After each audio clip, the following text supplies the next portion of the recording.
அப்படின்னு சொன்னாக்க நம்முடைய தலையெழுத்து இதாங்க. என்னங்க செய்யறது, நம்ம தலையெழுத்து இப்படிதான் அப்படின்னு சொல்லாதவங்களே கிடையாது.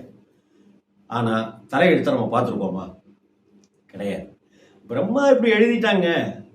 படைக்கும் போதே நீ இப்படி தாண்டா, நீ காசுக்காக லோல் போடணும், அவமானம் பட்டு சாகணும், மரியாதை இருக்காது, சொந்தக்காரன் மரியாதை மதிக்க மாட்டான், கூட பார்க்குற வேலை பார்க்குற ஆஃபீஸ்லேயே உன்னைய கழுத்து இருக்கிறதுக்கு பார்ப்பாங்க, இப்படிலாம் எழுதிட்டாங்க தலையில் அப்படின்னு சொல்லாதவங்களே கிடையாதுங்க. ஆனால் அப்படியான தலையெழுத்தை கூட அப்படியா மாற்றிட்டானா? ரொம்ப கஷ்டப்படுறியா? கடவுளை நல்லா கும்பிடுறியா? உண்மையா இருக்கியா? ஒழுக்கமா இருக்கியா? ஹானஸ்டா இருக்கியா? சக மனிதர்கள் கிட்ட நேர்மையா இருக்கியா?